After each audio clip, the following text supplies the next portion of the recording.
if you think about what we've seen at Kyle Field throughout the years, it's just some of the big, huge victories. Obviously, the 0-2 game versus Oklahoma, that was amazing. In basketball, the AC Law shot that I was at against Texas, which will live on forever. 2010, number 19, Texas A&M defeats number 9, Nebraska. You got the 2018 game, 7 overtime game, 74-72, 146 points in that one. But this one, the Sesmall walk-off over Alabama, who had previously won 19 straight games. The Big Bad Empire in the most electric stadium ever. Kyle Field was bringing it. How about the subplots? The backup quarterback, Zach Calzada, been ridiculed for weeks. People just didn't think he had that winner's DNA. But he is now the Alabama Dragon Slayer. Just like Game of Thrones, he went in there and did what he had to do. And an offensive line that had not come together yet, but they came together. They got the ball rolling. They protected Zach. They were able to run the ball a little bit. And a defense that tormented Bryce Young all game long. My friends, Texas A&M did it. And with that, we begin the Go Hour here on TexAgs Radio, presented by David Garner's Jewelers and the Rollo Insurance Studio. OB, feels great today, doesn't it?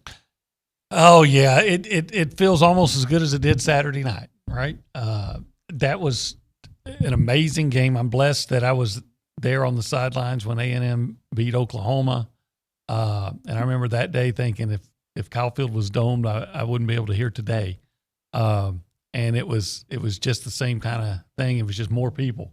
So it was even louder. It was, it was one of those games where you went in hoping for the best, and then you start thinking, they're playing really well. I wonder how long can you remain competitive?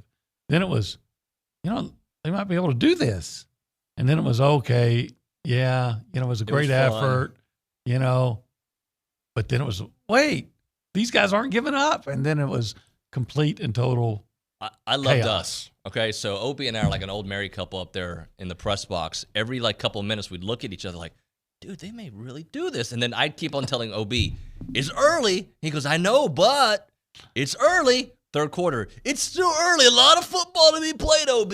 And then, the face you make on my video. Yeah, I was going to say, if we were an old married couple, I'd be filing for divorce after you after you made me not that I needed much help looking stupid. No, I honestly think your face, the reason people love it was all of our emotions in the face.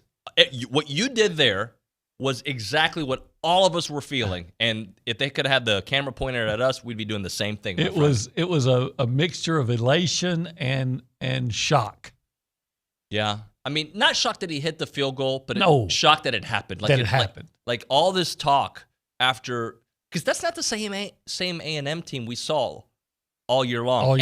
And it was the same Alabama team. I don't want to hear that this was a different. No, Alabama brought it. They just didn't see the defensive heat that A&M had showed them all year long. How often can you say Nick Saban was outcoached? Not often. He was freaking outcoached. Yeah, I think we saw the A&M team we thought we were going to see. Yeah. Before injuries and different issues took over, but I think there's a lot of Aggie fans today from Houston that are saying, "See, you thought it was a good deal getting Bill O'Brien. Thank you for passing 3 times when you have first and goal inside the 5." Yeah, I mean, and they were running the ball pretty well at that point. That's to me that was the interesting part was they were able to run the ball. They get to the 3-yard line, they're like, let's catch them sleeping. Let's pass the ball again. Sometimes you pull off a big upset, and sometimes you're helped. Yes, you are. Now, who's to say that A&M wouldn't have risen up? Because they did all game long. They rose, yeah. And stuffed them. But and to be fair, in that instance, Bill O'Brien put the game on, or the reliance on, probably the best quarterback in the country. Yep. So, but whatever. And they still took the lead later. And they still got the lead. And that's, to me, the most important part of this game is the fact that A&M responded with 5 minutes left. Not once. Twice. Yeah. But twice. Yeah. Willis Reed Calzada. We're thinking he's done. Like it's just like All right, I guess we're going to have to just do it with a third-string quarterback, with Blake Bose. That's what it felt like. And this dude comes in, and not only he makes a game-winning play, that first down run for 11 yards with whatever was hurt, knee, ankle, all of the above, he looked great. Remember earlier in the game, we were upset that he didn't run one play? Yeah, he could have ran for about 20 yards. And he didn't. And he almost threw a 60-yard touchdown pass. It was that close. I'm so proud of that kid because, we try to be very respectful, but he was struggling for a while. But he's got a winner's DNA on it. Like, some of the talk was he just, when the bullets are flying, it doesn't slow down. Actually, we've seen him now at the end of the Colorado game, and 2 drives against Alabama, the game slowed down for him. Yeah, I mean, he did not play well against Colorado, but he finished well. But this game, he was playing great from the outset. There was a little stretch where they couldn't get anything going. What was it? In the third quarter. Third quarter, 7 straight passes, 8 straight passes. 7 or 8 was incomplete. Yeah, and that was during the stretch where Isaiah Spiller was out. And to me, that was a big part of why the offense stalled. Because as you mentioned, Billy's mentioned, both those guys, A-Chain and Spiller together, just give you a different dynamic on the field. Yeah, and both of those guys were great. I thought A&M ran efficiently. They weren't overwhelming, right? But they ran efficiently. They made certain plays when you really needed to. And gosh, does the one touchdown that Isaiah Spiller have where he goes 15 yards, he's barreling over people, stretches the ball into the end zone, does that not just epitomize his whole career here? He's such a physical runner, man. And just cares, and gives you everything he's got on every single play. Hey, let's go over our turning points. And there's so many turning points in this game. I'll start off with mine so you can think of yours. Okay. I mean, you can go back early in the game. Damani Richardson's interception. Aggies are up 17-7. Bama inside the 5 looking to score. If he scores there, the game might feel a little different. You can go back to when Bama got within 1, the 3 straight passes we talked about earlier. But to me, the turning point was the 5-minute mark, right? You're down 38-31, and the offense was methodical. Looking at the notes here, obviously Calzada was effective, accurate, 17-yard pass to Nia Smith. A couple plays later, 12-yard pass to Jalen Watermeyer, then the 25-yard touchdown pass to Anias. He didn't even know, according to Jimbo, that he had thrown a touchdown. He just, the place erupted. And I'm giving you like 100 turning points, but that to me was a turning point because the defense responded with a 3-and-out at the most important time of the game. The defense stopping Alabama, when they could have maybe moved down the field and kicked a game-winning field goal, and the story would have been different. But no, the defense stepped up, forced a 3-and-out, and we know what happened there with Willis Reed Calzada. Yeah, I was going to say the 17-yard pass to start that drive. You get the ball at the 35 at the kickoff out of bounds, and the very first play, 17 yards, and you go, okay, these guys are still. But since you brought that up, I'm going to look for something different. Okay. And to me, even though they lost the lead later, if that one's if that 17-yard pass is taken, so is still the kickoff return. Oh my goodness! Because I think that they're at a place where Alabama just blocked the punt, pulled within a touchdown, and I think there might have been a feeling that, okay, you still have the lead, but now Alabama has the momentum, right. And this is what Alabama does.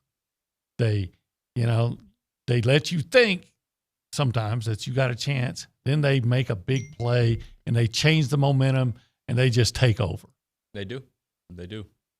And then Devon A-Chain found a crease, and nobody is catching him. Is catching from behind. I thought it was funny because he was still, I think, on A&M side of the 50.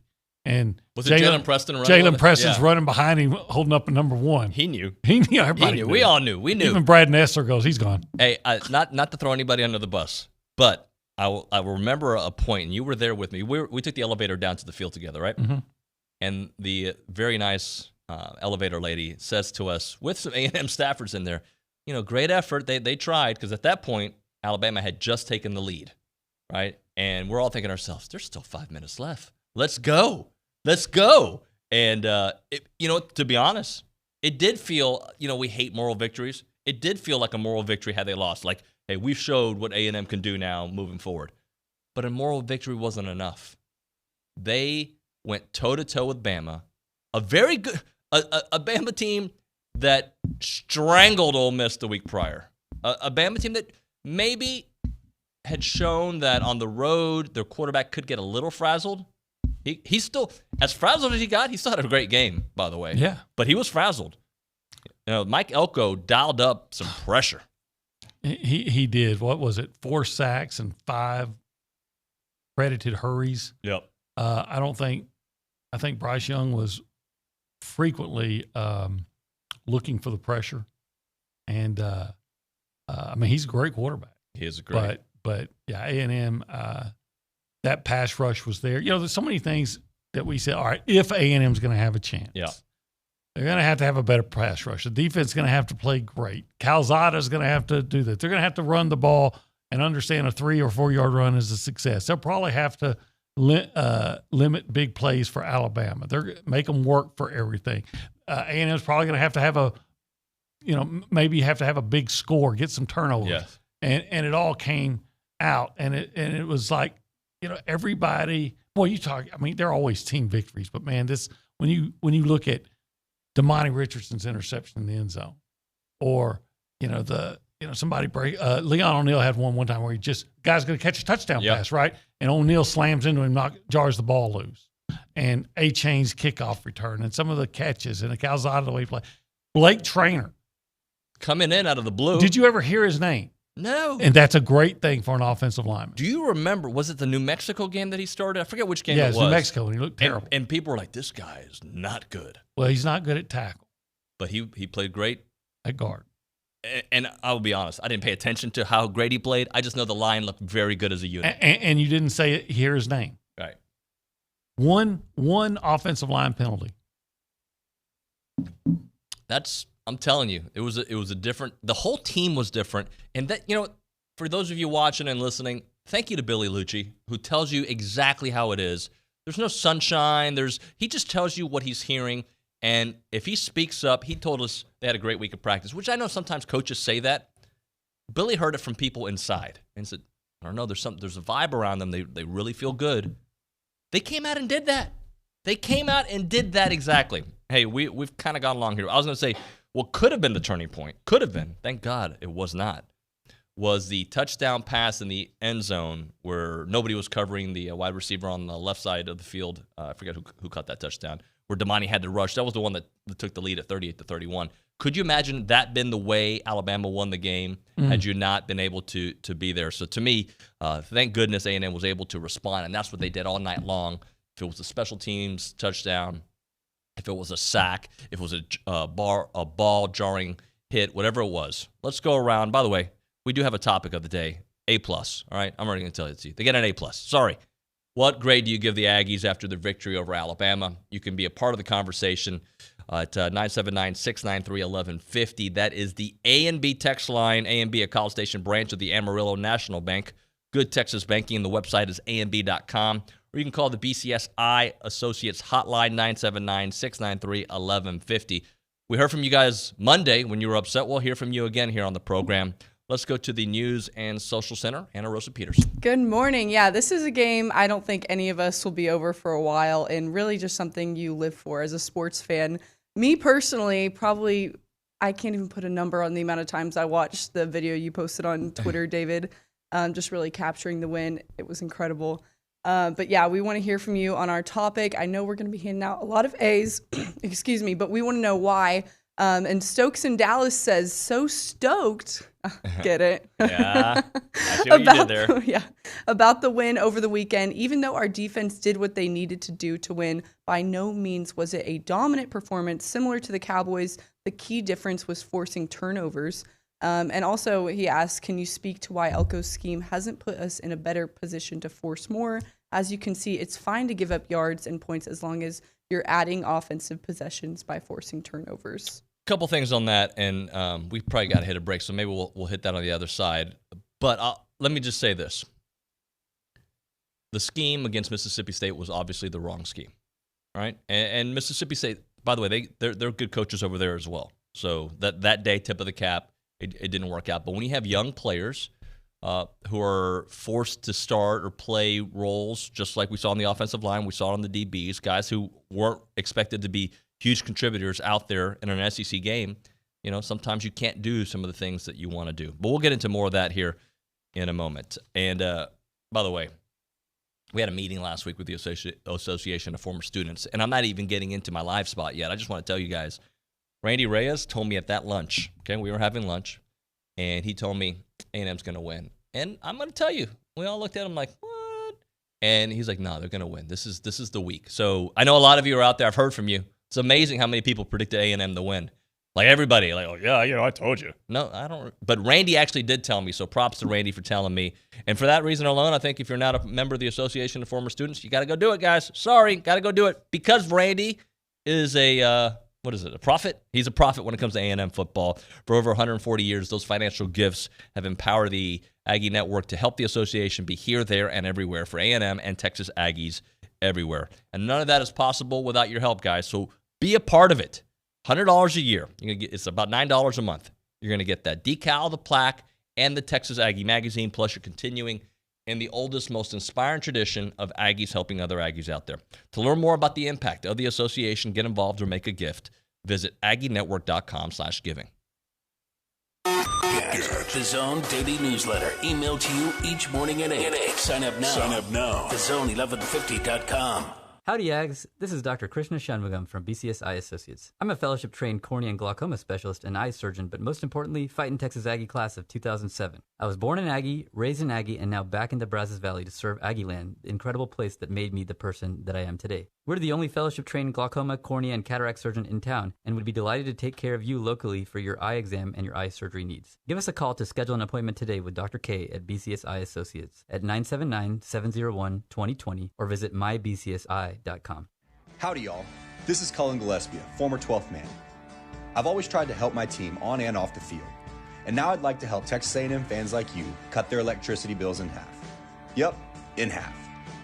It takes less than 5 minutes and you'll save hundreds, maybe even thousands of dollars every year. 90% of Texans overpay for electricity, so don't be one of them. Sign up today at energyogre.com and use code GILLY, G-I-L-L-Y, for a free month of service. The flagship station for Aggie Athletics is The Zone. Whenever the Aggies are playing, you can hear them right here at 1150 and 93.7 FM. Thanks to our listeners and our Aggie broadcast sponsors, Schulte Roofing, Prosperity Bank, Hargrove Insurance, and Rudy's Barbecue. Here's a big gig-em to all these sponsors. Listen to Aggie Athletics on The Zone 1150 and 93.7 FM. Shop local, buy local, save big deals. It's not every day you can save money. Oh, wait, you can. Hi, Jenny here from Big Deals. When you shop Big Deals, you'll save money every day on dozens of gift certificates from local businesses like these. In Getty Vineyard and Winery, Rocks, Discount Vitamins, Smoothie King, and Premium Rapid Lube. Visit AggielandBigDeals.com to save big. AggielandBigDeals.com. The Bellucci Hour Happy Hour is a must part of any Aggie football season. Join Billy Lucci of TexAgs and Zach Taylor, the Infomaniac, every Monday and Thursday at 6 at the Tap, or listen in right here on Sports Radio 1150 AM and 93.7 FM. The Bellucci Hour Happy Hour every Monday, Thursday at 6 is brought to you by King Ranch Saddle Shop. Also brought to you in part by B&B Automotive. It's the Bellucci Hour Happy Hour. Keyshawn Johnson, Jay Williams, and Max Kellerman. Baker Mayfield is every bit as good in this system, in this offense, as Kirk Cousins. And you see what they're paying Kirk Cousins. So when Jay speaks to a contract situation, you see what they're paying him. So he's going to get paid. They're not letting him walk out the door. He just won't be a $60 million a year quarterback. Spend your mornings with Keyshawn, Jay, Will, and Max, powered by WC Tractor. Mornings from 5 to 8 here on The Zone. Let me tell you something. That atmosphere and environment tonight, you don't want to play in that, something wrong with you. That right there, that recruits and the people and the love. I mean, that's as good an environment and atmosphere as there is in college football, bar none. I don't care where it's at. Those people are behind you, and I'm thankful we won the game for them, and I mean that for our players, for everybody who believes in us, and especially our fans, though, because, listen, this place deserves a great football team. We're doing everything in our power to make it that way, and we're going to try to get it there. We've got a lot of work to do, and we're growing. But this fan base is tremendous, and the atmosphere and environment is the best in college football.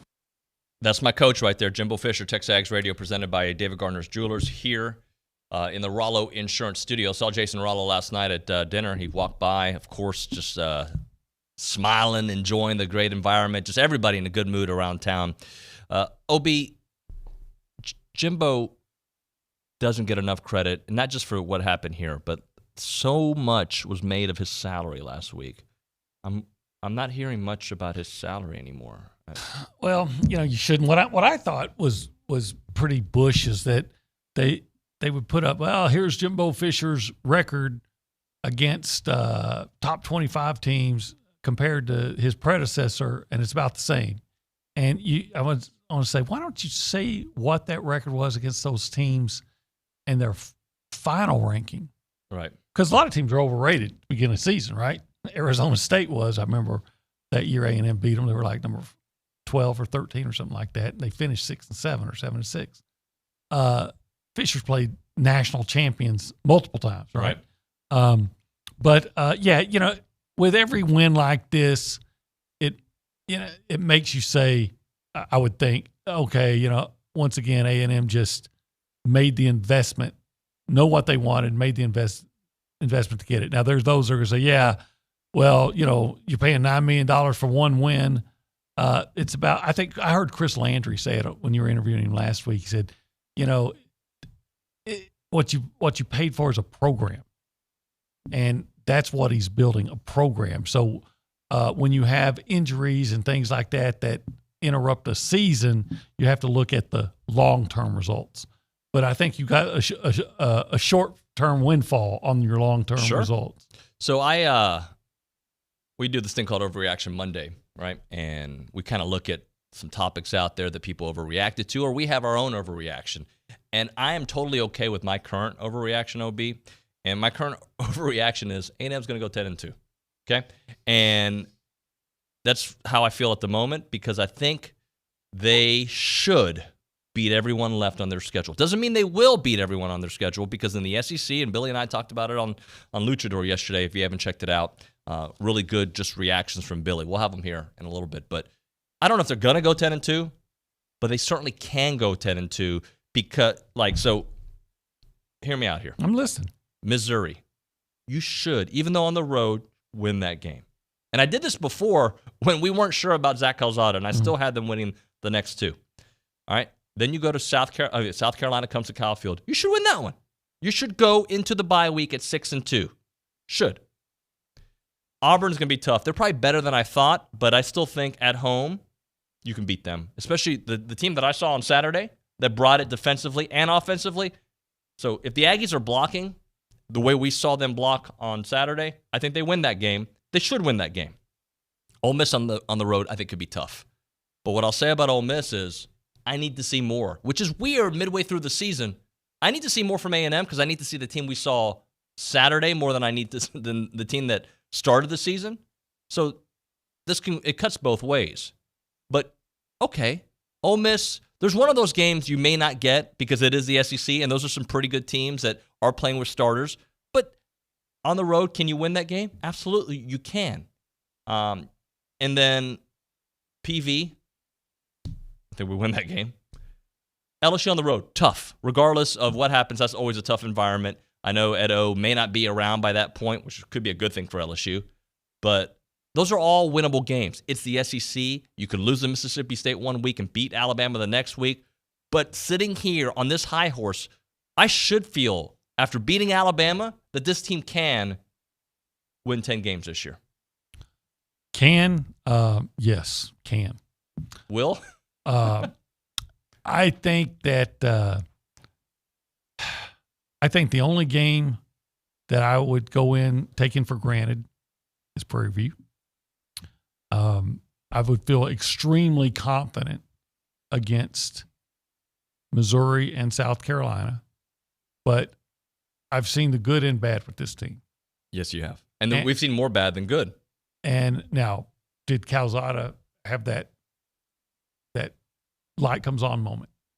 And does he just continue to progress from here? Does the defense keep playing the way we thought they would? Jimbo's teams typically get better as the year goes on. I mean, that's just a fact. Yep. I don't see a team, though, that I would say that I can say, would I bet my check on? No. Against Auburn. Would I bet it against Ole Miss or even LSU with their troubles, in Baton Rouge? Bet your check? No. But the smallest sample size against the best team in the country, right? One game, to me at least, especially for the segment, let's call it overreaction, gives me hope that team is capable. That is the team we saw Saturday can happen again. As can Colorado. If that's the team that we're going to see moving forward, I know they're not always going to play with that much emotion, but if that's a team that executes even 90% of that or 80% going forward, then a lot of those games, I'd expect them to win. I should have said, would Stephen McGee bet $1 on some of those games? Because I'm more likely to bet my paycheck than Stephen McGee is to bet $1. Right. But had that been the case, I'd be really interested to ask McGee on Thursday, how many of these games would you just take, just assume A&M's going to win? I assume A&M's going to win Saturday in Missouri. I do too. But there's even that's not guaranteed. You're going on the road. This is their Super Bowl maybe for right now. There's a lot, just like we saw in Colorado. And honestly, we don't know Zach's health. I assume he's okay. He ran okay. Was it adrenaline? What was it? But that's a big part of the story too, the health of the team moving forward. Absolutely. And the health of Zach. Because isn't it funny how he was, criticized and scrutinized so much. And now it's like, oh, I hope he's okay. Yeah. And I think he would tell you that he struggled in those games. He did. Now, is it all his fault? We learned that you can look pretty good with an offensive line that's good, and a pretty good quarterback can look bad if the offensive line is not gelling. And it's amazing to me that everything came together against the biggest challenge of the year. Let's hold that thought here. If you want to be a part of the conversation, I see some text messages coming in on the A&B text line. You can, 979-693-1150. And, of course, you can call us up at the BCSI hotline, 979-693-1150. It is TexAgs Radio presented by David Gardner's Jewelers.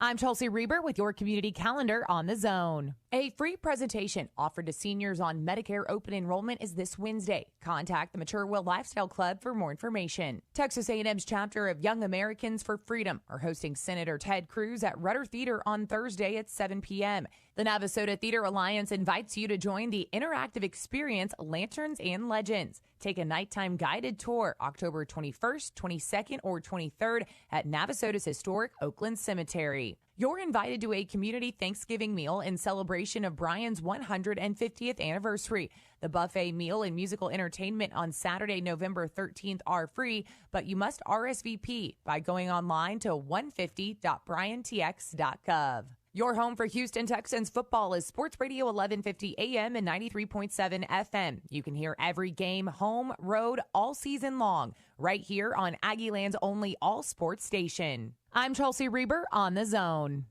Howdy, y'all. This is Cullen Gillespie, former 12th man. I've always tried to help my team on and off the field, and now I'd like to help Texas A&M fans like you cut their electricity bills in half. Yep, in half. It takes less than 5 minutes and you'll save hundreds, maybe even thousands of dollars every year. 90% of Texans overpay for electricity, so don't be one of them. Sign up today at energyogre.com and use code GILLY, G-I-L-L-Y, for a free month of service. The flagship station for Aggie Athletics is The Zone. Whenever the Aggies are playing, you can hear them right here at 1150 and 93.7 FM. Thanks to our listeners and our Aggie broadcast sponsors, Lance Lester at the Lester Group, Zwerneman Flooring, and the Sleep Station. Here's a big gig-em to all these sponsors. Listen to Aggie Athletics on the Zone 1150 and 93.7 FM.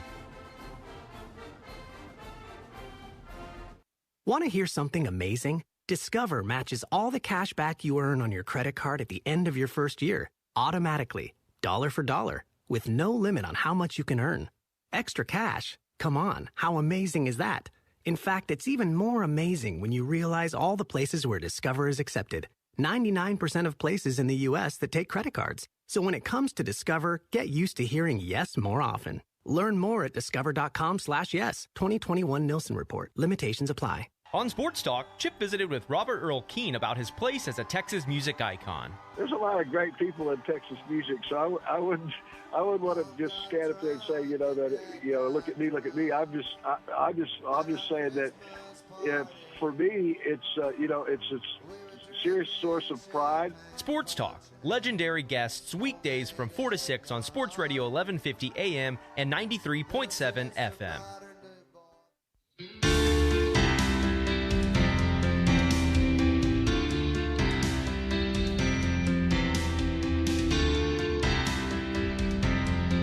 So apparently you guys like winning and hate losing, just like me. Last week, there was a lot of negative stuff on the message boards and not as much interaction with the show. YouTube is popping right now. I mean, it has got a huge audience. So does TexAgs.com/live. I should come up with a better name to say that, the actual website or the whole thing. But you get what you understand what I'm getting at.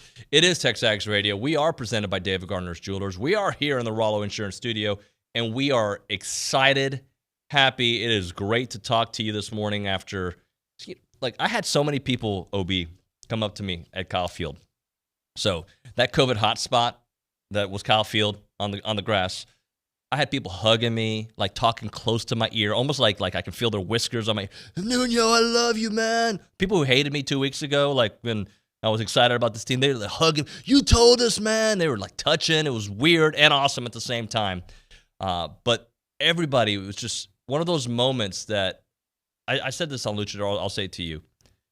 I was in the Astros clubhouse in 2015 when they beat the Yankees. This is before they were a World Series team, but when you realize this team's going to be legit for the next few years, okay? You knew it. I was there for that. That was one of the greatest moments I've ever had in my career. I was there for Astros World Series, celebrations in the ALCS, you name it, right? I've been around. I have been to Super Bowls. I was at AC Law's shot. I was on the floor when everybody ran out there with my camera. That game Saturday is at that same level for me, especially knowing everything that this program has gone through this season with the expectations here, with the injuries dropping you down, losing a game that you shouldn't have, and coming out flat against Arkansas. All the reasons to think that Alabama was going to be up by 35 at halftime, like they were against Ole Miss, whatever in the second quarter it was.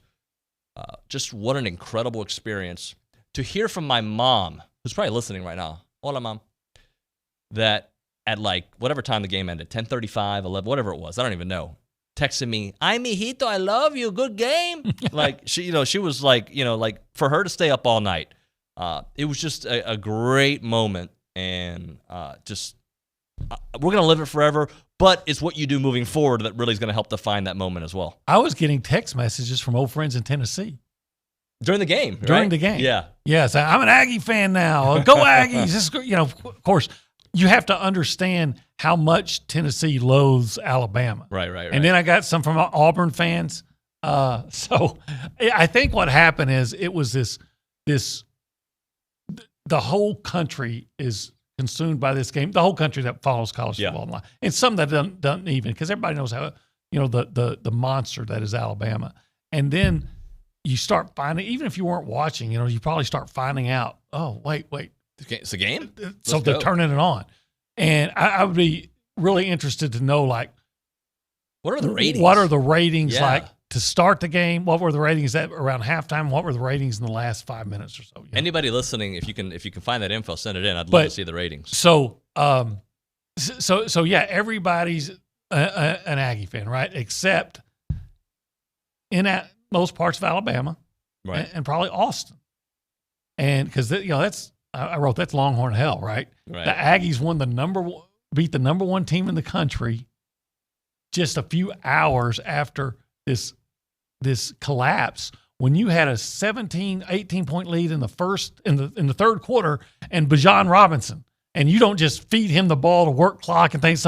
So I think that if A&M had not won, the whole focus of college football, the complete and total focus, the big story would be Texas's collapse. Instead, that became a secondary story, and the lead was A&M beating Alabama. So you're welcome, Longhorns. You know, I'm being a prisoner of the moment, but that is probably the best college football Saturday from 11 a.m. to that was an amazing day. All day. Football. The Ole Miss game, like that's another Ole Miss Arkansas. Freaking them going for 2 and the win. The Stones on Pittman. How do you not like Sam Pittman? I like him. I do. And you know what? I like Lane Kiffin too in a different kind of way. I don't want him to be my coach, but I love him in college football. Good for college football. Yeah. Yeah. So let's do who brought the heat. Okay. Oh, you had no. I was just. Well, did you see Lane Kiffin like praying? Yeah. Yes. And I'm something tells me the Lord's going. Yeah, now. So, I bet he was praying to the Lord of fresh water. That's right. Dalton, how are you, sir? Dalton, chiming in. Can you say hi? I'm good. Yeah. Sorry. All right. That's it. That's all we're gonna get from Dalton today. All right, OB. Who brought the heat offensively? Then I'll give you mine, and then we'll go to defense. Oh, it's like who didn't, but true. I'm gonna go with the low hanging fruit. Zach Calzada. The kid deserves as much praise and accolades as you can muster. I'll give you his numbers. 21 of 31. Didn't he start 10 for 10? Yes, he did. Technically 11 for 11 with the interception. interception. He had the interception, but it was more of a miscommunication. Yeah. All right, so 21 of 31, 285, 3 touchdowns, 1 pick. 123 yards passing before his first incomplete pass. And one heck of a key 10-yard run. Oh, my goodness. That play. That was phenomenal. I'm going to give you, because I like to go different than you. Okay. I wanted to draft Zach. Thank you for drafting him first. Anaya Smith, 85 yards receiving, 2 touchdowns. He had touchdown receptions of 6 and 25 yards. That touchdown catch moves him into a tie for 11th all-time with 13 scores. He was phenomenal. Obviously, the one that everybody remembers at the end of the game. But this is another thing I wanted to say. The stars showed up. Absolutely. And we'll get to defense here in a second. But offensively, the stars, Wademeyer, A-Chain, Spiller, Calzada, Anaya Smith, Kenyon Green, right? Who's been musical chairs, Kenyon Green. And my third guy, I'm just going to throw it in there, is again Blake Traynor. Props. Because you never heard his name.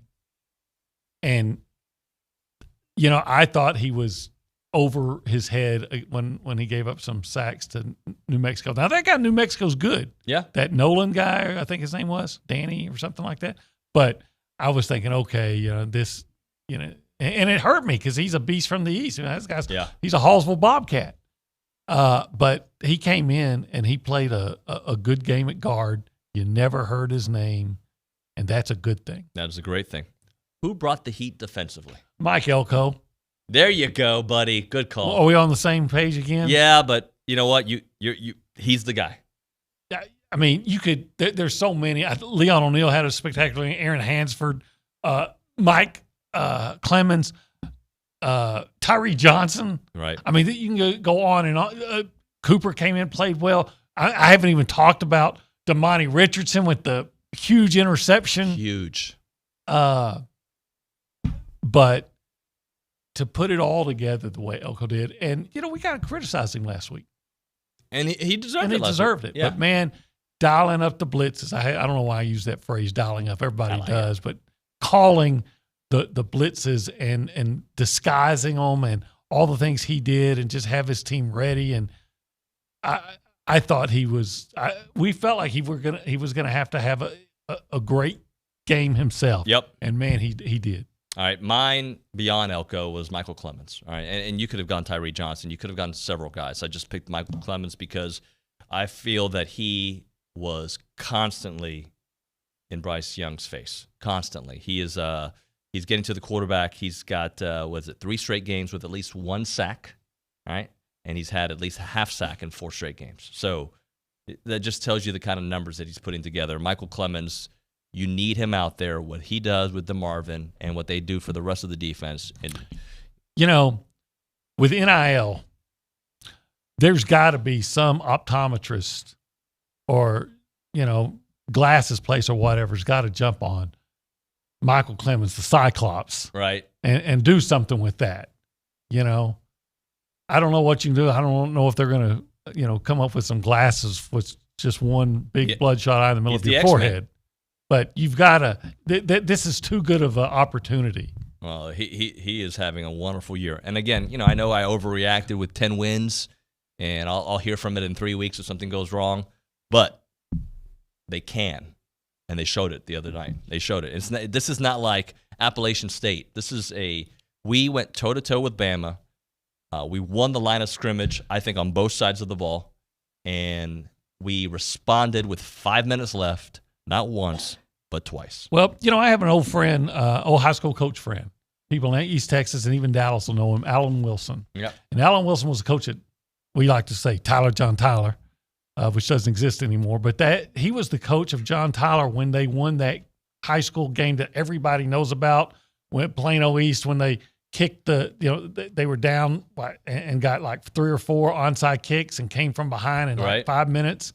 And then John Tyler won it by returning the final kickoff for a touchdown. And he once told me, he said, and they won the state championship. He said, we never would have won the state championship if not for that moment.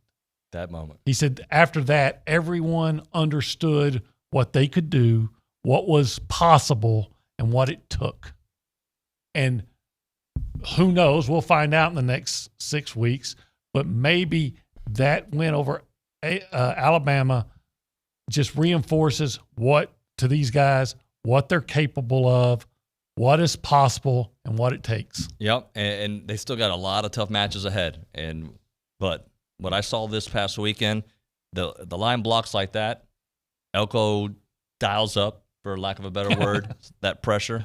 I think it's awesome. All right, so my buddy Chance McClain was watching the game. He was tweeting all night long. You should follow him on Twitter. He was texting me. It was just, he loved what Zach did out there. That's not a reason to call Heritage Films, but if you needed a reason, there's one right there.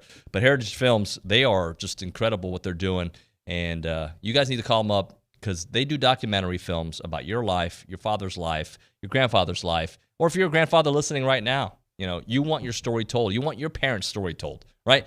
We all got history. Get that. It's so hard to look sometimes at a family tree and try to figure things out. How about spoken word, on camera, documentary style, Netflix style? That's what Chance does. First-class crew. They'll come out there. They'll light it. They'll set your place up as a real interview, Hollywood-esque style. They'll put it together in 8 to 10 weeks. He is a slave to the process. He is doing this all around the country, by the way. He's not just doing Texas. He is flying all around the world doing these documentary films, and he's not advertising elsewhere. He's doing it on TexAgs. He's on the Michael Berry Show in Houston and TexAgs because he believes in what we do, and he also loves A&M's history. You should call him up at yourheritagefilm.com. That's the website. The phone number, 713-893-8341, yourheritagefilm.com, 713-893-8341. The flagship station for Aggie Athletics is The Zone. Whenever the Aggies are playing, you can hear them right here at 1150 and 93.7 FM. Thanks to our listeners and our Aggie broadcast sponsors, Lance Lester at the Lester Group, Zwerneman Flooring, and the Sleep Station. Here's a big gig-em to all these sponsors. Listen to Aggie Athletics on The Zone 1150 and 93.7 FM. Shop local, buy local, save big deals. It's not every day you can save money. Oh, wait, you can. Hi, Jenny here from Big Deals. When you shop Big Deals, you'll save money every day on dozens of gift certificates from local businesses like these. Howdy's Pizza, BCS Tire Pros, Cotton and Oak Home and Style, Cilantro Mexican Grill, and more. Visit AggielandBigDeals.com to save big. AggielandBigDeals.com. He was the heart of your family, and he taught you our history. He helped you fix your first flat. He was the best backyard DJ around, and every time he'd tell a story, he'd own the room. But now more than ever, he may feel alone. Today, older adults and their loved ones are struggling to connect, in a time when connection has never been more important. But there is something we can do. Embrace our older loved ones through StoryCorps Connect. With StoryCorps Connect, you can honor seniors remotely with an interview about their life. Every interview will be archived at the Library of Congress, becoming part of American history, so that years from now, future generations can listen in. All right, Grandpa, what's one piece of advice you have for me? Just 3 words, sweetheart. Live with courage. The man that had the best stories still has plenty of stories to tell. So connect virtually and share the conversation of a lifetime at StoryCorpsConnect.org/AARP. Connect, honor, share. StoryCorps Connect. A message from AARP, StoryCorps, and the Ad Council. If you missed the Louie Bellina show, you missed. You kind of get in a routine, just like when you wake up, you brush your teeth or whatever you do first. Like, we're all creatures of habit and routine. At some point, like, you do things a certain way. So when we travel, we like to create that. But I also am one, you have to be able to adapt and adjust. So if, like, our flight got messed up on the way to Tennessee, so we ended up flying way longer and whatever happened, so we had to change our practice, push it back. You have to still be able to adapt and adjust to things like that, because in sports, that's what happens. You know what I mean? Especially in volleyball. It's not like, yes, you have your goals of how you want it to look, but 9 times out of 10, it's crazy and sporadic, obviously, when you're watching it. So, oh, sure. You got your schedule, and your schedule sometimes is really just a suggestion. Yeah, exactly. So, I mean, it kind of, you have to set routines, but then be ready to adjust out of them. Listen to Louie from 11 to 2 weekdays on The Zone. Brought to you in part by Rudy's Barbecue.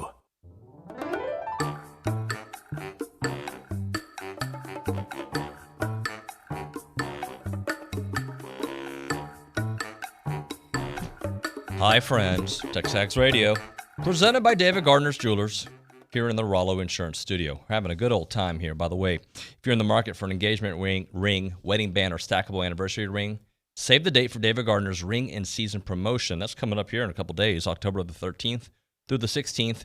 They're going to have an extended selection of diamond engagement rings, wedding bands, and more. Don't miss an opportunity to swing by while they have the largest selection of the year at the best prices. Go to davidgardnersjewelers.com. Click the engagement tab and scroll to the very bottom. All right, OB, let's hear from the people out there on the A&B text line, 979-693-1150, and the BCSI hotline, 979-693-1150. Let's go back to Anna Rosa Peterson. All right, and a reminder of our topic, we're handing out grades this morning. What grade do you give the Aggies after their win over Alabama? Roy says might be the best game at Kyle ever, and it may not have been the best game of the day. Saturday was why we love college football, but for us, Saturday was one of those now we can do this program moments. And one other grade we can't overlook is an A+ in recruiting impact that Saturday's game made. And Johnny in Dallas says there's something about the psychology of an athlete when they play with a chip on their shoulder with nothing to lose versus playing to protect your position. It's like Rocky versus Clubber Lang. Aggies played like they were hungry, and Bama haymakers were not enough to take us out. We just need to stay hungry. All right, Anna Rosa, thank you very much. OB, there's somebody on the line. Looks like Luke in Austin wants to ask us a question. Luke, welcome to TexAgs Radio. How's it going, guys? Good, man. Real good today. Oh, yeah. I just have a question kind of off the topic right there, but what is this defensive delay a game? Is that some shit they came up just for the Bama game? Or hit the done button. Hit the done button. We'll answer that off air. Thank you very much. How do we answer that, OB? So I heard Billy yesterday on Luchador. He had been told it had something to do with the signs that they get. So they do this thing with it's like a clapping sign. Like a clap, and that had something to do with that. I don't know why that was called defensive delay of game. I guess maybe that's the way they say if you're trying to mimic a snap, but I've never seen that. I'm sure they've been doing it all year. You don't just decide to do it in that game, but or maybe it's because it was so loud. But SEC officiating, man. Yeah, it's and it's fun. I'm reading the YouTube chat, so I was kind of responding as you were answering. And there's but I think the caller, I think he defined it correctly. Yeah. He did.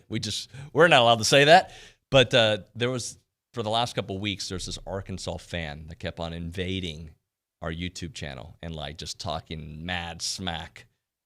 He made the mistake when I asked him for his email, because I told him I was going to put him on the show sometime. And I said, just give me your phone number, your email, we'll put you on. He's like, really? Yeah. And so he said, so I have his email. So I guess I could put it out there and we could all email him a reminder that A&M beat Alabama. We could do that, but I don't know if that would be classy. Well, I think are they both, is A&M and Arkansas tied in the SEC standings now? That sounds right because they've lost 2 straight. And don't they have Alabama coming up later? Oh, really? Really? Isn't that what we talked about last week, how things could change for a lot of teams moving forward? Things can change. And hopefully A&M has found Give them credit. They beat A&M fair and square. Yeah. No. But, one game does not define a season. No. That second game almost did, though. It almost did. OB, great stuff there, man. So what we'll do here in the 9 o'clock hour, there's a guy who knows a lot about A&M stuff. I don't know if you've heard of him. Billy Lavernius Lucci. I just gave him a fake middle name. By the way, I have to ask you if I have time. Yeah. Was he involved in all that post-game revelry? He was there. He was getting hugs. Can you imagine him, of all people? If Billy Lucci is okay with it, then the epidemic is over. Well, he was definitely okay with it. All right, Lucci's coming up next here on TexAgs Radio, presented by David Gardner's Jewelers. Our publications reach every corner of the Brazos Valley, and we want to partner with you in sharing your message with the community. You may recognize a few of our Bryan Broadcasting publications. Best of the Brazos Valley. Brazos Life, the annual manual. Welcome home, Brazos Valley. Brazos Family. Brazos Wellness. Brazos Valley Bride. Peace, Brazos Christian Life. With the combined power of 7 magazine titles, 11 radio stations, and digital solutions, Bryan Broadcasting Publications can help you be heard. Call 979-695-9595 to learn more. Bryan Broadcasting is your home for high school football. Bryan High, A&M Consolidated, Rudder, and College Station High play on the Bryan Broadcasting family of stations. No matter where you are, hear every play, every game, all season long, thanks to Amarillo National Bank, Glenn College, BCS Toyota, and Ed Phillips Plumbing. To find out when and where to hear your favorite team, go to brazosfootball.com.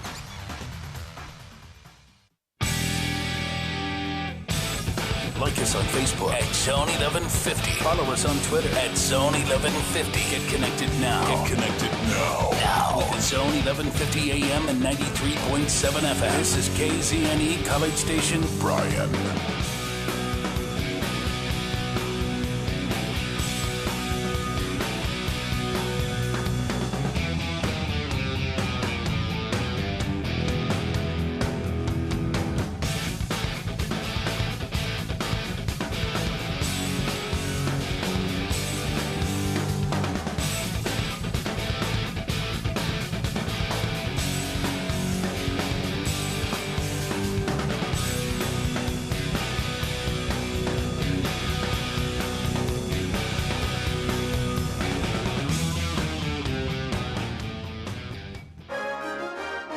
From WTAW, I'm Chelsea Reber with a news update on the Zone.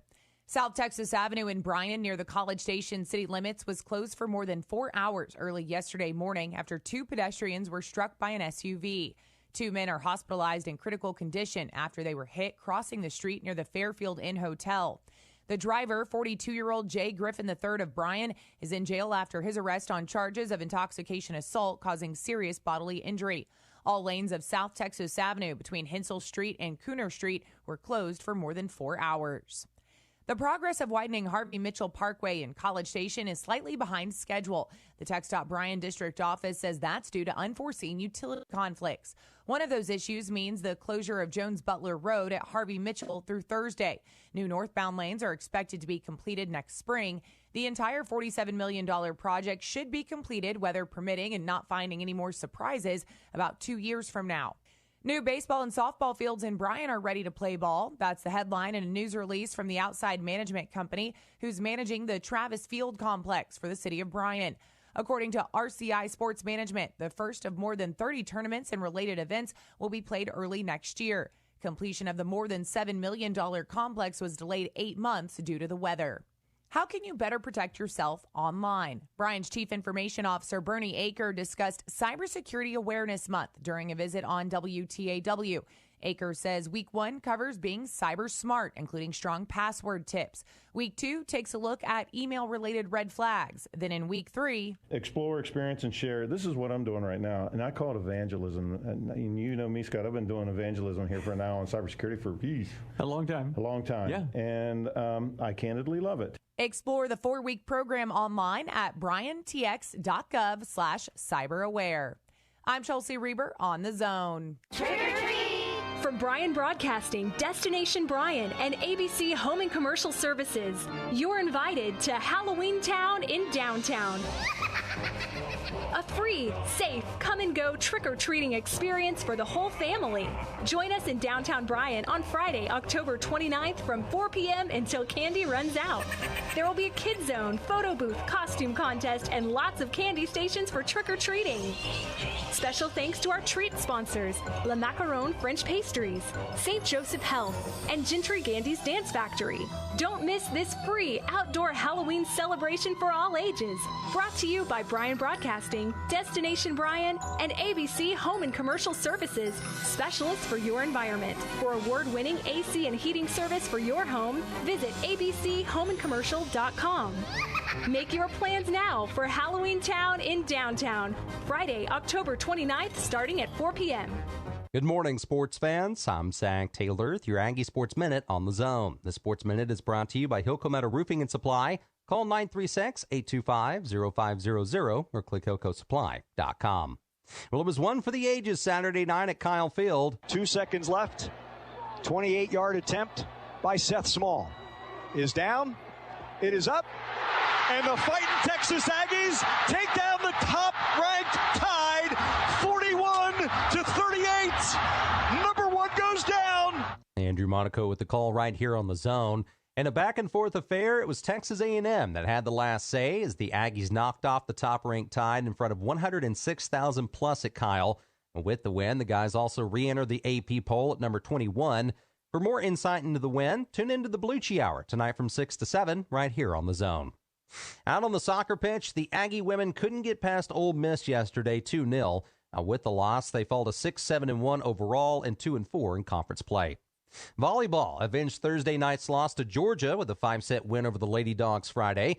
3 Aggies registered double-digit kills, led by Morgan Kristen with 18. Men's swimming and diving placed fourth at the SMU Classic Saturday, with sophomore Victor Povsner finishing first in the 1 meter. And ninth-ranked Aggie men's golf is in Shoal Creek, Alabama, taking part in the SEC Match Play Championship. And that's been your Aggie Sports Minute, brought to you by Hilco Roofing and Supply. On The Zone, I'm Zach Taylor. You can hear Astros baseball all season and postseason long on Sports Radio 1150 and 93.7 FM, plus Gospel 97.3 FM, thanks to Kelly Burt Dozer. The Astros look to make another World Series run. You can hear the games on The Zone or on Gospel 97.3 FM, thanks to Kelly Burt Dozer. The Houston Astros, the World Series. Listen in, all thanks to Kelly Burt Dozer.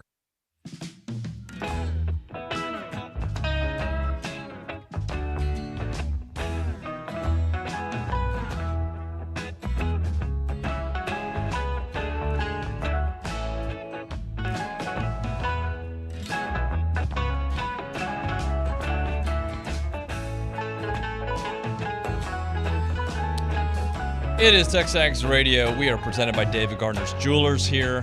The beautiful music here on the YouTube channel. But right now, that music's great. I don't care. Do you guys care what songs are playing right now? It's just a good week. Let's just keep it moving because it's been a fun time here on TexAgs Radio this week. I had a lot of people stop me like, hey, man, I'm sorry the last couple of weeks have been so rough. It's very nice of you guys. But we're all in it together. It's good times for sure. If you want to be a part of the discussion, we're going to try to get Luch here in a minute. We can ask him some questions. We can just whatever we want to do. You can do that at 979-693-1150. That is the BCSI hotline. All guests and callers join us on that BCSI hotline. You no longer have to drive to Houston, Dallas, or Austin for major eye surgery such as cataract surgery. And right now they're having their fall LASIK special. Call them up at 979-701-2020. If you mention TexAgs, you're going to get a free LASIK consultation and $400 off of your LASIK surgery. Good stuff there. here on the program. All right, let's go to the A&B text line. Anna Rosa Peterson's got a couple to get into us as we get Billy on the show. Oh, I got more than a couple, but we'll just save a few for now. Matt in San Antonio says, how could it be anything other than an A+? So proud of the team as a whole, but especially Zach Calzada in the offensive line for not allowing a single sack and giving him time. iDoc Mike says, grading this game reminds me of being in school and just bombing a couple of minor exams and then just rocking the midterm. Confidence is high and overall grade is up, but now need to take this prep habit, confidence, and execution and finish the semester strong and just see where that final grade might end up. Look, there's a lot to kind of look at here as we forecast the future of this season. There's so much to look at, right? But here are a couple things that I want to make sure that we examine, if you will. A, Jimbo is a BA coach, right? That guy brings it on so many different levels. That's A. B, there is Mike Elko, for all the flack that he caught against Mississippi State, raised his game and raised the players' game. Like that week of practice that Luch told us about on Friday. And I knew he was hesitant to tell us that because, we hear like good week of practice. But when Billy says it, it actually means something. There wasn't just like coach speak at a press conference. It's what people inside the program were telling them, that they were dialed in, that they were focused. And then young players grew up. I think that's a big part of the story. Young players grew up to a point where they believed in what they were doing and what the team was doing. And to me, the most impressive thing of it all, Billy, was beyond the big plays, is the fact that Zach had already won that locker room as a person. He won them on the field as well. And by the way he played that game, his grit, the way he started, the big throws that he made. Yeah, the start we didn't really talk about much yesterday. 10 of 10 for 120-something yards. And what that does for not only his confidence but the receivers, and it all ties together. We've all sat here for weeks and said, what's wrong with the offense? And we've gone from a struggling O-line, and we have all the reasons for all of them. Some are understandable, some make you scratch your head, but whatever it was, the offensive line, the quarterback, well, why isn't this receiver, Weidermeyer's battled drops, and they're not getting the ball to Anias enough, and we keep going down the list. They're not getting passes down the field, and then the running game, A-Chain's not touching it enough, and what's happening with the play calling left something to be desired. So there's all these things, right? They all tie together, and so when you start getting injuries here or there, this group struggling, and then you got a coach that's trying to figure, okay, what do I do here with this new quarterback? But he's also struggling, and I need to get my tight end involved, but he's not been, catching the ball when we throw it to him. I need to establish the run to protect the quarterback, but we can't block, and we keep getting it. So it felt like they were just in like a spin cycle offensively. And to come out and for Zach, so here's what happened. Jimbo had an incredible game plan. I hinted at that last week many times, and I know Clay Travis wrote that in his article yesterday because Friday night I told him, like, look, I think they've got some really good stuff to hit them with offensively, like stuff that Bama's going to have a hard time matching up with. And you don't just hear that every week. When you do what I do, I don't hear that every week, especially for big games. It's not that they're going, we don't have anything, it's not, it's going to be tough. We can't move the ball on them. We know, it's not like that. But when it just, when it's different. And it was different this past week. I personally thought it was going to be enough for A&M to be a lot more competitive than people thought.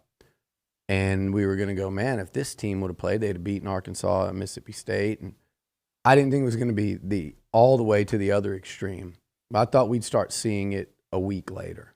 So I was encouraged, like, okay, this team's starting to figure it out. But to come out and then go, so you draw it up, and it sounds great, and then all of a sudden, your O-line that got shuffled right before the game starts blocking it. Your quarterback makes some tough throws. He completes some easy passes, and he makes some tough throws. And all of a sudden, that thing's wrong. Weidermeyer's involved. Anias gets an early touchdown. Isaiah's running pretty well. That's how it. And then all of a sudden, once one thing starts, you've heard them talk about it all year, right? Like they had to get out of it. But who thought that would happen at the expense of Nick Saban and Pete Golding's Alabama defense? But sure enough, I mean, football's it's a funny game. But they also showed signs of weaknesses in that Florida game. There were things there that you go, okay, maybe this defense isn't as great as it was hyped up to be. Because remember, it was supposed to be the Bama offense that wasn't as good as the defense entering. This was supposed to be one of Saban's best defenses. You mix in an early targeting call, Malachi Moore. He's not their best defensive player, but he's good. And he plays that vital, kind of like the Antonio Johnson role in this defense. So things were just rolling A&M's way. And once they get going, kind of like at Colorado or Arkansas. Like, look at the A&M defense against Arkansas. It's like once things get rolling against you, especially in college, younger, it's just it's hard to reverse it. And things were rolling for A&M. Bama reversed it later in the game. It felt like 60 minutes, felt like an eternity, right? It did. But the fact that A&M was able to withstand the tide. Literally was pretty amazing. So here's the thing that I'm trying to wrap my head around. Maybe we've had it wrong with Zach the whole time. Maybe we've had it right. But the game slowed down for him on that final drive in Colorado. Mm-hmm. Okay? Because a lot of these games have come down to those final drives. Against Arkansas, we had the bad blunder, the interception off of Bryce's head. And now you look back and you go, who knows what could have happened? Right? Now, also, let's go to Mississippi State, the safety, which was not on him. No. I mean, that was the line. Maybe we've had it wrong on Zach, that actually the game does slow down for him in those crucial moments. We just need the pieces, because he was at his best, even with a freaking injury, running for a first down, throwing darts. So maybe we've had it wrong with Zach. Maybe it really was the offensive line coming together being the big difference. Well, I do think that was a big difference, but I also think he needed confidence. And to get that, you need the protection. It all ties together. Like, would David Carr have been a completely different quarterback? Yes. Could he have been his brother had he not been playing behind Steve McKinney? 86 sacks in his rookie year. Got him. No, but like Steve was like him, and they drafted Tony Baselli and he was damaged goods. Steve was like their only good lineman there for a while, and it was a terrible group. Would David Carr have been Derek Carr? He would have been a different player for sure. So you definitely have to have the blocking. I mean, Johnny would not to compare. I'm not comparing Zach to Johnny, who was, rooting for Zach as hard as anybody on Saturday night. I mean, he was loving. He called me during the game and said that was the best bleeping throw. It's like the one to A-Chain, but Johnny had 3 eventual first-round picks blocking for him the first snap he took as a college football player, and 5 NFL linemen. So it does all tie in together. But you mentioned that, and we talked about it before Bama. Colorado, fourth quarter. Mississippi State, don't forget, they took that safety. That kind of happened in the blink of an eye, but remember, he had led them down to a fourth quarter score there to make it. It was 24. It was 24-19. That was late third. Then he let them down again to that field goal. It was 24-22. So 2 late scoring drives to try to lead the comeback, and then again showed something when the game almost kind of sped up or kind of the intensity was like do or die time. And then obviously what he did Saturday night, it makes you go back to that Arkansas and go, man, if he didn't bounce the ball off Foster's head, because remember the play before it, he threw his best pass of the whole day down the sideline to Anais for about 30 yards. And so who knows? That call gets reversed. They don't call that a pick. Maybe he does get it going finally because he does seem to have that. And Nuno, those 2 drives will go down in Aggie football history forever. Ever. But I went back and watched, and so many guys, starting with the O-line, the protection, so many guys were making plays. We watched that play with Anias where he used a tremendous route. And he was telling us he set the guy up the whole game on that route. The whole game. And then in the fourth quarter with the game on the line, you outbreak on that thing, and you're wide open. And Zach hits you. He gets smoked after he throws it. Touchdown. Anias made another big play over the middle. Weidemeier, you catch him in a one-on-one. He draws the PI. Otherwise, he probably catches that. Guy probably falls off him. He walks in for the score, which would have left Bama more time. So, but I think, and then, was it Isaiah? Isaiah got things going on one of those with a tremendous catch. His pass catching skills. I talked to an NFL guy yesterday, and that his thoughts were that he's so good, and he's so good at everything. I mean, if he just, depending on how he runs, he's like he's thinking second round, but he's like, if he runs a certain, he could have a shot, because he just thinks he does everything at an NFL level. He's just not going to be the greatest tester speed-wise, but he will be, like, when it comes to footwork and agility and all those things. He just runs runs such a catch. That was such a catch, and he Touchdown. runs so physical. Like, and there's a lot. Like, we can talk about this game all week. We're going to as we get closer to the Missouri game, but everything had to go right, and when things didn't go right, they responded, and I think that is a part of the game that we'll get into here in a moment, because it was so huge for what they were able to do. All right. Here we go. It's hoodie season, ladies and gentlemen. Yeah, I love hoodies. I can't wait. It feels like hoodie season in here. They finally have the air down. Yeah, it's like 64 degrees in there. It is. I want to remind you guys to text radio to the new number 833-638-6248. That is 1-833-638-6248 for your chance to win the Big Friday giveaway. Courtesy of our friends from Aggieland Outfitters. We're going to unveil that winner here Friday during the 10 o'clock hour. And this new hoodie is from Champion. It's the Core Power Blend hoodie, valued at $49.99. I love this one. I love everything that they have there. Have you? I mean, but look at this. I would have worn that to the game Saturday. Actually, it was 90 degrees, so I wouldn't have. But you would wear it to Missouri if you were going to Missouri, right? Yeah, I would wear it to the Missouri. Yeah, so you can. That's a cool hoodie. It is very nice. And basic. It features Aggies, the A&M logo on it, and it's written in maroon going down the sleeve. Also got a front pocket. Just really nice, comfortable, the great materials that you have learned to love there at Aggieland Outfitters. Check it out, Aggieland Outfitters, $49.99. It is the brand new Texas A&M Champion Core Power Blend hoodie. Your home for Texas A&M baseball is Sports Radio 1150 AM and 93.7 FM. The Zone. This is Aaron Dawson. And I'm Olivia Dawson. Won't you join the Folds of Honor and Allen Academy by supporting the annual Cadet Golf Classic and Patriot Dinner hosted at Miramont Country Club, Sunday, October 17th through Tuesday, October 19th. The Cadet Golf Classic is an 18th-hole, four-man scramble designed to raise scholarship funds for the families of fallen and disabled veterans through Folds of Honor, as well as financially supporting Allen Academy, an independent school in Bryan.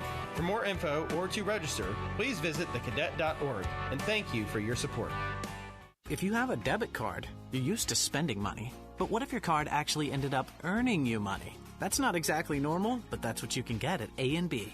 It's called Kasasa Cashback Checking. Don't mind the weird name. What you need to know is that it's a free account with cash rewards. Use your debit card for everyday purchases, and we'll pay you cash back every month. If that doesn't sound like normal banking, well, guess what? We're not a normal bank. So contact A&B today and ask for Kasasa or visit ANB.com. Equal housing lender, member FDIC. Trick or treat! From Bryan Broadcasting, Destination Bryan, and ABC Home and Commercial Services, you're invited to Halloween Town in downtown. A free, safe, come-and-go trick-or-treating experience for the whole family. Join us in downtown Bryan on Friday, October 29th from 4 p.m. until candy runs out. There will be a kid zone, photo booth, costume contest, and lots of candy stations for trick-or-treating. Special thanks to our treat sponsors, La Macaron French Pastries, St. Joseph Health, and Gentry Gandy's Dance Factory.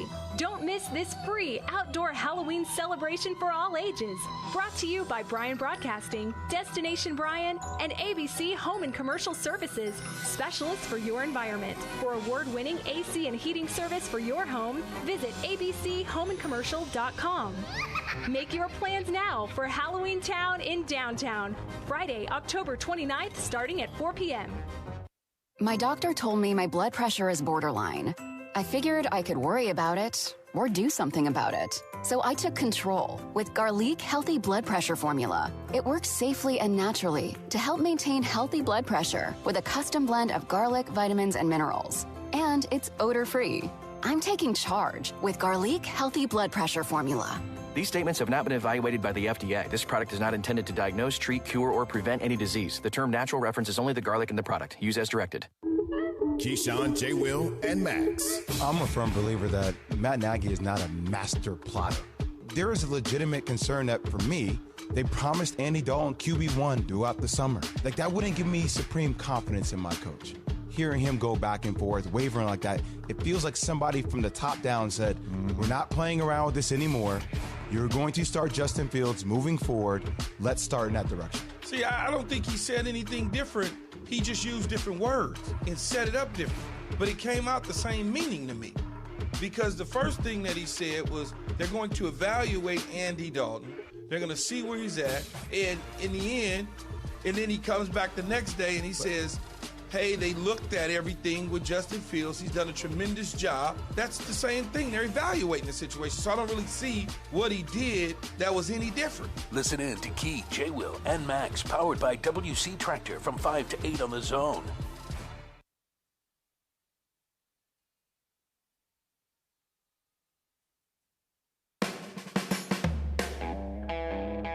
There was a lot of hype behind this game, you know what I'm saying, before the season even started.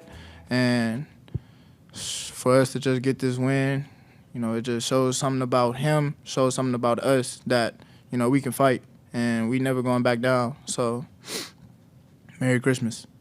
I love that bite. Anaya Smith breaking it down there after the game. I know Billy caught up with him as well. Go to TexAgs.com and check out all of our great premium content. It is TexAgs Radio, presented by David Gardner's Jewelers, here in the Rollo Insurance Studio. A lot of stuff we're working on this week.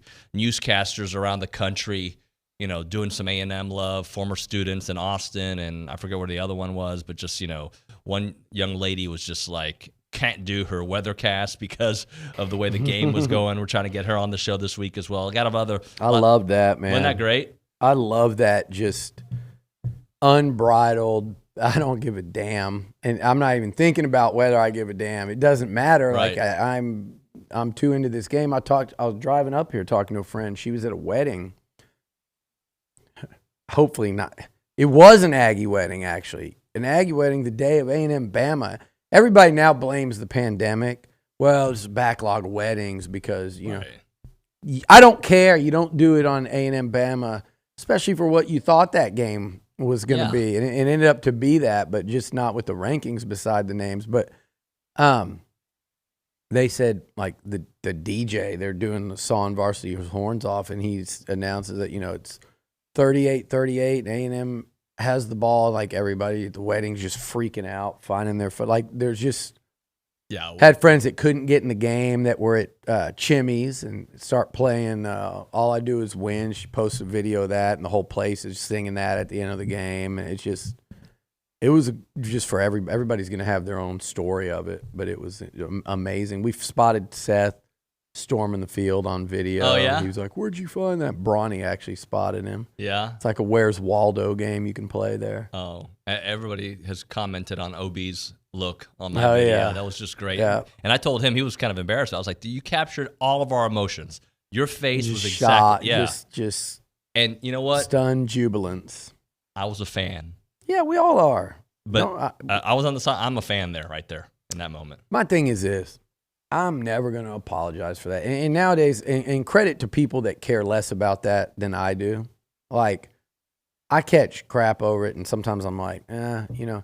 But there's a difference. The times have changed where there are, and we were one of the very first people to do this fan site, and to do it. There's certainly one of the first to do it to this scale.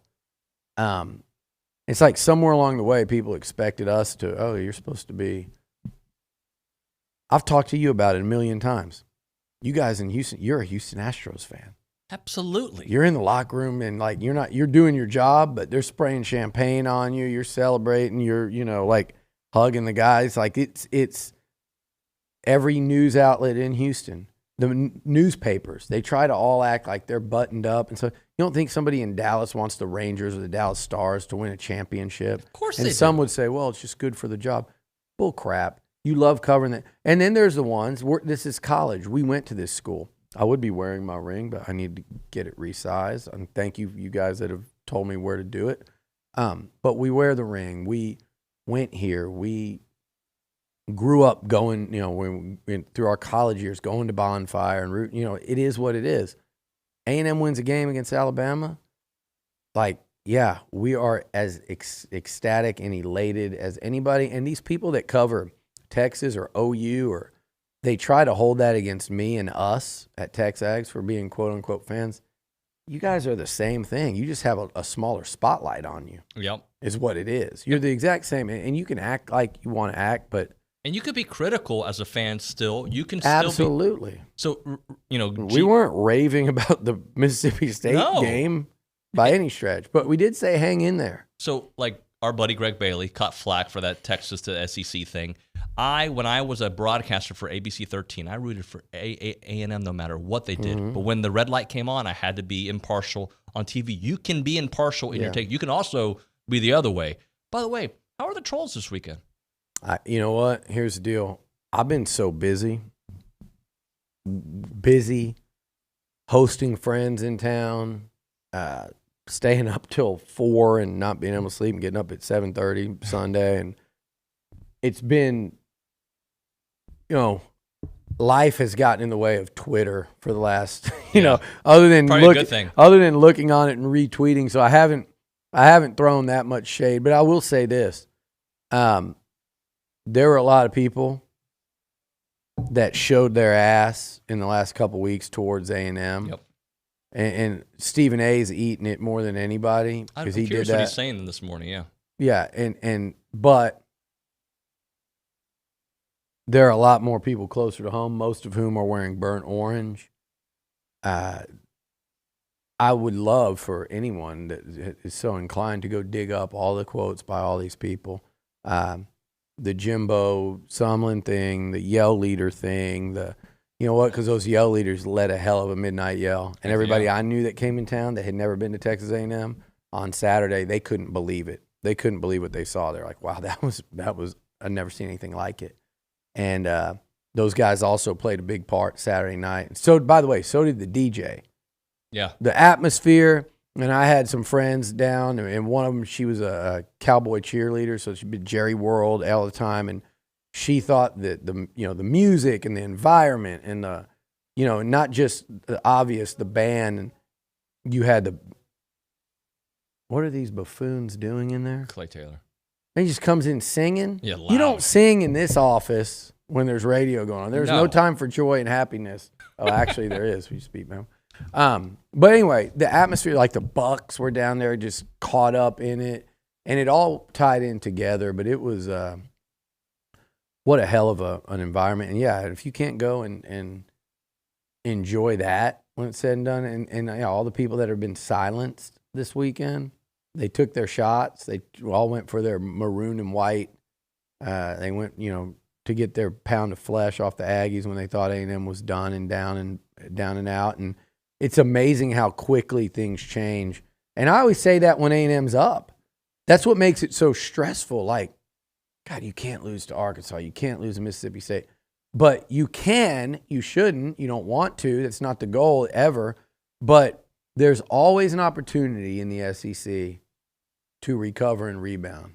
Now it gets very tense, and it's nerve-wracking. Imagine like Jimbo sitting there going, can't lose 3 in a row, but here's Bama in front of us. And so he has his eye on the big picture. But with every win or loss, these wild swings, and Texas, they think they're gaining all this recruiting momentum, all gas, no brakes. And Texas has played 2 games against teams that matter. They've given up like 100 points in those 2 games, and they've lost both. They were 28-7. Earlier in the day, you're sitting there going, they're going to run OU out of the building. I was here with you. I was upset. And where are the roadblocks? Yeah.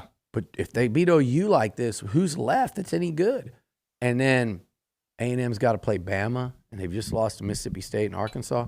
And then it goes like this. On its freaking head in a matter of a few hours, Texas loses. They blow a 21-point lead. A&M beats Alabama. The entire college football world is focused on entire American sports world is focused on Kyle Field as we approach 10 o'clock Saturday night. The Aggies win. Storm fielding. It's all over the country. Everybody sees it. Now it shifts again. All the 5-star recruits are storming the field. Now all of a sudden this recruiting momentum is through the roof. It can change on a dime in this league, and that's the beauty of it. But it's also what makes it so scary because when you fall off, everybody's elbowing you out and they're not letting you back in. And the Aggies and Jimbo and Calzada and that defense and everybody, they forced their way back in. They said, "Nuh-uh, we've come too far. We're back in this picture." And like I said to you yesterday, they did what Georgia hadn't done. And you want to talk about big game wins, Jimbo Fisher at A&M? He's beaten LSU twice in 3 tries. He's now knocked off Alabama, meaning knocked off number 1. He took the other national champs, Clemson, to a final play. They beat a top 10 Kentucky team at home. They won an Orange Bowl. They beat number 4 Florida. There's a lot of significant standout wins for Fisher in less than 4 years here. Yeah, it's people were talking about, is it a program problem or a seasonal problem? It was an injury problem in a 3-week stint that really was magnified. That's a good way to put it. And now they can rewrite the story. They've already rewritten this story for the season. They can finish this on the highest of highs. They still can. Yeah, there's a wonderful opportunity here. They're going to have to show, like this weekend starts to show, like, have they matured as a football team enough? And Anais said it, and Jalen said it to me. You were very encouraged to hear, like, they know what it takes in terms of the preparation now to be ready, not just for Bama, but they have to do the same thing, as he said. Anais was saying this, the exact same thing for Missouri. Jalen said the same thing. And if they keep doing that, you've got a couple games here against lower rung SEC teams. Now, they can't think that way, but just the reality. Yep. Couple games there, and then they go take on, and then and then you get a bye, and then Auburn comes in here. This could be a really good football team during the month of November. And if it is, I know Ole Miss's offense is scary, but their defense now all of a sudden looks a lot like the one we saw last year. Yep. And by the way, that team A&M beat Ole Miss trailed like 42-7, 42-0 a week earlier. So let's not make them out to be unbeatable by any stretch. LSU, probably working with an interim head coach by then. So on the road, tough, but yeah, for sure. I mean, but they've quit. Now, they've got it, and that's what Scott Woodward's going to have to do is figure out, does firing Edo midseason get this team to play harder? And then if so, how far can they sustain it? But they've quit right now. Yeah. You wish you could play LSU this week. But anyway, there's a lot in front of this team all of a sudden. A lot in front of them. They've got to win this one Saturday, and I think if they come out 11 a.m. on the road after that emotional win, if they come out and win that one, they're going to have to earn it. And if they win that, I think this team starts to absolutely roll. I agree with you. All right, a moment now for Dr. Troy Elms and Dr. Jeremy Stewart at Elms Orthodontics on the bypass in College Station. I know that many of you at home are in a similar phase that I'm in with Elizabeth at our house. We've got the teenage boys with braces. We've got the 10-year-old who's probably going to need braces here in a couple years, if not a year, and Annalise. And, you guys are probably dealing with it. Like, the teeth look good, but they're kind of coming in. There's some crowding, and that's where Elms Orthodontics comes in, and they just hit a grand slam there, a walk-off field goal like Seth Small. That's what they do there. 16-time Best of the Brazos winner is Dr. Troy Elms, class of 86. Been around forever. Dr. Jeremy Stewart, class of 03. Those two lead a dynamic practice, and they just do it so, so well. You can get a free consultation today, 1501 Emerald Parkway in College Station. The phone number for Elms Orthodontics, 979-693-6300, or learn more online at drelms.com. I'm Chelsea Reber with your community calendar on the Zone. A free presentation offered to seniors on Medicare open enrollment is this Wednesday. Contact the Mature Will Lifestyle Club for more information. Texas A&M's chapter of Young Americans for Freedom are hosting Senator Ted Cruz at Rudder Theater on Thursday at 7 p.m. The Navasota Theater Alliance invites you to join the interactive experience Lanterns and Legends. Take a nighttime guided tour October 21st, 22nd, or 23rd